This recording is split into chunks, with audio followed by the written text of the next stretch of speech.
नमस्कार दोस्तों, स्वागत है आप सभी का हमारे चैनल पर। जैसा कि आप लोगों को पता है, हम आप लोगों के साथ डेली 50 क्वेश्चन डिस्कस कर रहे हैं, जो यह आपके आने वाले सभी एग्ज़ाम्स के लिए बहुत महत्वपूर्ण रहेंगे।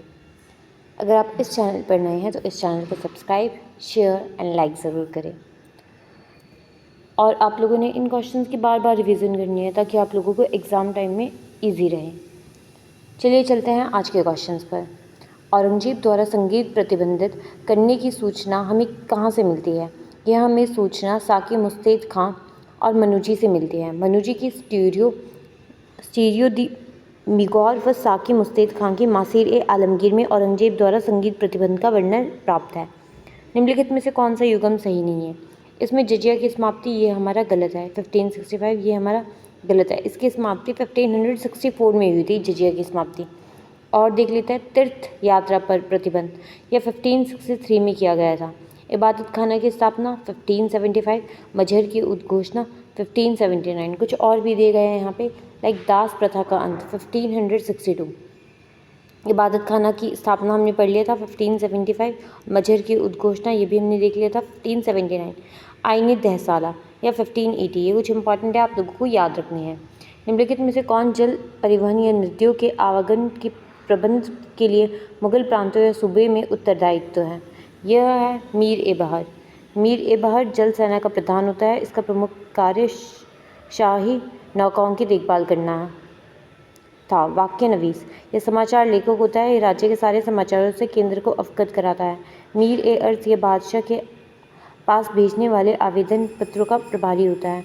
मुशर्रिफ, यह राज्य की आय व्यय की लेखा जोखा रखता है। मीर बख्शी सैन्य विभाग का अधिकारी होता है। किस मुगलकालीन अधिकारी को लेखा परीक्षा कहा जाता है? ऑडिटर जनरल कहा जाता है। यह कहा जाता है, may be option number D, देख लेते हैं एक बार। यस, यह कहा जाता है मुस्तफ़-ए-ममालिक को। मुस्तफ़-ए-ममालिक को कहा जाता है। यहाँ पे और भी देख लेते हैं। आरिज़-ए-ममालिक, यह सैन्य विभाग का प्रमुख होता है। सद्र-उस-सुदर, यह धर्म व दान विभाग का प्रमुख। वरीद-ए-ममालिक, गुप्तचर विभाग का प्रमुख। मुशर्रिफ-ए-ममालिक, महालेखाकार। मुस्तफ़-ए-ममालिक सल्तनत काल में लेखा परीक्षक मतलब ऑडिटर जनरल को कहा जाता है। यह मुस्तौफ़ी, यह भी लेखा परीक्षक के नाम से जाना जाता है। पच्चीकारी या पित्रादोरा की स्थापत्य कला का एक चारित्रिक विशिष्ट लक्षण है। वह भारत में सर्वप्रथम कब प्रयुक्त हुआ था? यह जहांगीर के शासनकाल में हुआ था। मंसूर प्रसिद्ध दरबारी चित्रकार था मुगल बादशाह जहांगीर के दरबार में। मंसूर याद रखना, उस्ताद मंसूर, जो पशुओं, पक्षियों और पुष्पों के अनेक चित्र बनाता था। उनकी महत्वपूर्ण कृतियों में साइबेरिया का एक बिरला सारस और बंगाल का एक अनोखा पुष्प विशेष रूप से उल्लेखनीय है। अबुल हसन को व्यक्ति चित्रों में महारत हासिल था। इसने तुजुकी जहांगीरी के मुख पृष्ठ के लिए चित्र बनाया और ड्यूटर की संत जॉन पॉल की तस्वीर के लिए एक नकल भी बनाई थी। निम्न में से किस सम्राट ने ट्रॉय के 178 ग्रेन के चांदी के रुपये की शुरुआत की थी? यह शेरशाह के द्वारा शुरू की गई थी।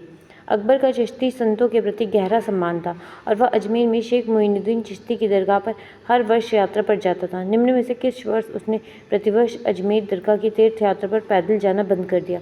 यह इसने 1579 में जाना बंद कर दिया था। निम्न में से किस इमारत को राजा मानसिंह ने नहीं बनाया था? यह रोहतास का किला बिहार, यह नहीं बनाया था। और सारे देख लेते हैं। गोविंद देव मंदिर वृंदावन, जगत शिरोमणि मंदिर आमेर और जल महल नारनौल, यह शेरशाह के द्वारा बनाए गए थे। निम्न में से किस विद्वान ने अकबर के काल में मदरसे में पढ़ाने वाले पाठ्यक्रम को संशोधित किया था? यह शेख फैज़ी के द्वारा किया गया था। यह सूची 1 को सूची 2 से मिलाना है, जिसका सही उत्तर है हमारा ऑप्शन नंबर बी। जिसमें देख लेते हैं पट्टा। पट्टा का है गांव अथवा व्यक्ति विशेष पर भू राजस्व मांग निर्धारण संबंधी प्रपत्र। कबूलियत। कबूलियत का है स्वीकार्यता पत्र। तशखीस। तशखीस का है राजस्व आकलन। तहसील। तहसील का है फसल संग्रह। निम्न में से किस वर्ष में अकबर ने बड़ी संख्या में काजियों को अशांति फैलाने व विद्रोह भड़काने के लिए मारने देश निकाले का आदेश दिया था? यह दिया था 1580 में। मुगलकालीन भारत की शहरी आबादी 1601 में लगभग थी। यह कितनी थी? 15% थी। किस रियासत के राजा ने कांगड़ा के राजा जयचंद को बंदी बनाने में अकबर की मदद की थी? यह की थी नूरपुर के राजा ने। नूरपुर रियासत का पुराना नाम क्या है? इसका पुराना नाम धमेरी है। मुगल राजभाषा में प्रथम अंग्रेज राजदूत कौन था? यह था थॉमस रो। थॉमस रो प्रथम राजदूत था। निम्नलिखित में से किस एक मस्जिद का निर्माण शाहजहां ने करवाया था? यह करवाया था जामा मस्जिद दिल्ली ने। किस मुगल शासक ने अपनी राजधानी आगरा से दिल्ली ट्रांसफ़र की थी? यह की थी शाहजहां के द्वारा 1668 में की गई 1638 में 38 में की गई थी। हमजनामा की चित्रकारी किसके आदेश पर बनाई गई थी? यह अकबर के आदेश पर बनाई गई थी। मुगल शासन के पतन के उपरांत सफदरजंग किस प्रांत का शासक बना? सफदरजंग बना अवध का शासक। अकबर के समय में न्यायपालिका के प्रमुख को किसको माना जाता था? यह माना जाता था काजी को। काजी होता था न्यायपालिका का प्रमुख। जहांगीर की राजधानी कहाँ थी? इनकी राजधानी आगरा में थी।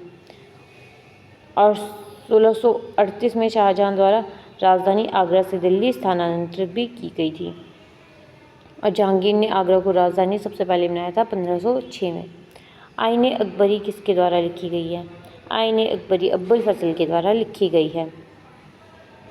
निम्न में से कौन मुगल अमीर नहीं था? इनमें से यलदौज, यह मुगल अमीर नहीं था, जबकि मुनीम खां, आदम खां, बैरम खां ये सारे मुगल अमीर थे। निम्नलिखित में से कौन सा एक पद शाही आदेश सूचित करता है या फरमान के द्वारा शाही आदेश सूचित किया जाता है? कुमाऊं का कौन सा शासक शाहजहां के दरबार में उपस्थित था?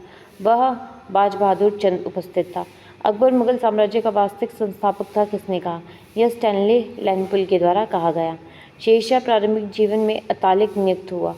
यह जलाल खां के अधीन अतालिक नियुक्त हुआ था। अतालिक मतलब शिक्षक व संरक्षक। मुगल राजनीति में जिन सैयद बंधुओं का उल्लेख मिलता है वह कौन थे? वह थे हुसैन अली और अब्दुल्ला खां। हल्दी घाटी के युद्ध में निम्नलिखित में से सेना नायकों का नेतृत्व अकबर ने महाराणा प्रताप के विरुद्ध सैनिक अभियान में भेजे थे। वह कौन कौन भेजे थे? अब्दुर्रहीम खान खाना, शहबाज खान और जगन्नाथ कच्छावा। ये 3 ऑप्शन इसमें सही है।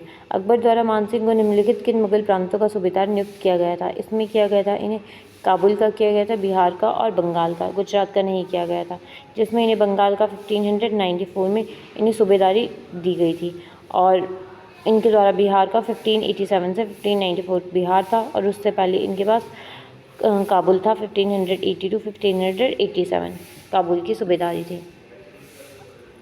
निम्नलिखित में से कौन खानवा के युद्ध में राणा सांगा के पक्ष में लड़े? यह लड़े थे महमूद लोदी और सनखा मालदेव और मदनी राय, चारों ही लड़े थे। मालदेव के 2 सेनानायक जो शेरशाह के विरुद्ध गिरी सुमेल के युद्ध में प्रबल रूप से लड़े, वह कौन थे? जेता और कुपा। जेता और कुपा थे। राणा प्रताप और अकबर के मध्य कौन सा कथन हमारा सही है? जिसमें हमारे सारे ही कथन सही है। अकबर ने महाराणा प्रताप के सौतेले भाई जगमल को प्रफुल्लित करके जहाजपुर की जागीर प्रदान की थी। मानसिंह के चले जाने के पश्चात राणा प्रताप ने गोगुंदा को पुनः हस्तगत कर लिया। राणा प्रताप ने इधर के नारायणदास को अकबर के विरुद्ध विद्रोह करने को उकसाया था। राणा प्रताप को पकड़ने का अंतिम असफल प्रयास 1584 से 85 में छेड़ा गया था, जब जगन्नाथ कच्छावा को एक बड़ी सैन्य टुकड़ी के साथ भेजा गया था। वह सिपलाकार जिसे शाहजहां ने औरंगजेब के विद्रोह का दमन करने के लिए भेजा था, वह कौन था? वह था जसवंत सिंह। निम्नलिखित में से कौन एक उलेमा जौनपुर का काजी था जिसने अकबर के विरुद्ध फतवा निर्गत किया था? वह था मुल्ला मोहम्मद यजदी। निम्नलिखित में से आमेर के किस शासक ने 3 मुगल बादशाहों की सेवा की थी? यह था मिर्जा राजा जयसिंह। मारवाड़ के वे सामंत जिन्हें राजा का निकट संबंधी होने के कारण 3 पीढ़ियों तक चाकरी और रेख देने से मुक्त रखा जाता है, वह कहलाते थे राजवी। यहाँ पे आप लोगों को पैसेज बेस्ड क्वेश्चन दिए गए हैं। पैसेज मैं नहीं पढ़ूंगी, लेकिन क्वेश्चन ज़रूर देख लेते हैं। निम्नलिखित में से किस शहर में अकबर के शासनकाल में निर्मित नीम सराय मीनार स्थित है? यह स्थित है मालदा में। जहांगीर ने किस पुस्तक में मीनार, तालाब और मंडप का 2 बार उल्लेख किया है? यह किया गया है तुजुक-ए-जहानदारी में। इनमें से किस शेखू बाबा भी कहा जाता है? शेखू बाबा बादशाह जहांगीर को कहा जाता है। जहांगीरपुर और जहांगीराबाद दोनों नामों का एक ही अर्थ है, अर्थात जहांगीर का शहर। पूरा शब्द किस भाषा से लिया गया है? यह पूरा शब्द संस्कृत भाषा से लिया गया है। पूरा शेखुपुरा मीनार की योजना अकबर के शासनकाल में निर्मित हिरन मीनार के समान है। हिरन मीनार निम्नलिखित में से किस शहर में है? हिरन मीनार फतेहपुर सिकरी में है। मीर जुमाला ने अहोम राज्य पर हमला करके अहोम की राजधानी गढ़गांव पर कब्जा कर लिया था। 1663 में अहोम राज्य और उसके बीच एक संधि हुई। अहोम ने किस वर्ष मुगलों को कूच हाजी को छोड़ने और मानस नदी को सीमा के रूप में स्वीकार करने के लिए बाध्य किया? ये किया गया था 1681 में।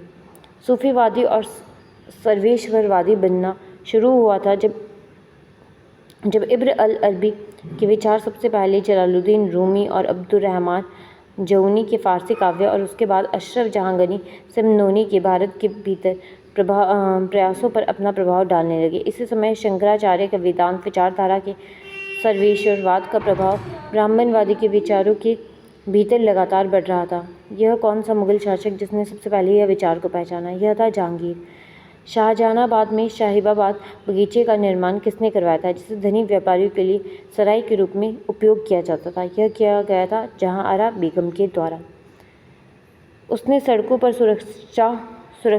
सुनिश्चित करने और यात्रियों को सुविधाएं प्रदान करने के लिए राजमार्ग पर 2 कोस की दूरी पर सरायों का निर्माण किया। यहाँ यात्री बिस्तर और पक्का भोजन प्राप्त कर सकते थे। बिना पके भोजन की आपूर्ति की को भी व्यवस्था थी। उसने ऐसे लगभग 1700 सरायों का निर्माण किया। यह शासक कौन था? यह शासक था शेरशाह। निम्नलिखित में से कौन से विद्वानों ने 1579 ईस्वी में मजहर का प्रारूप तैयार किया था? यह शेख मुबारक और फैजी के द्वारा तैयार किया गया था। निम्नलिखित में से सही कथनों का चयन करिए, जिसमें ABC तीनों ही कथन सही है। अकबर के सिक्के ढालने वाले कर्मचारी तीनों धातुओं के सिक्कों को ढालने में उच्च गुणवत्ता को कायम रखने के प्रति सावधानी रखते थे। स्वर्ण लगभग शुद्ध होता था, चांदी की शुद्धता में कमी 96% से नीचे गिरावट नहीं हुई और तांबे के सिक्कों की उच्च शुद्धता बनी रहती थी। वहाँ एक स्वतंत्र अथवा मुक्त ढलाई व्यवस्था थी।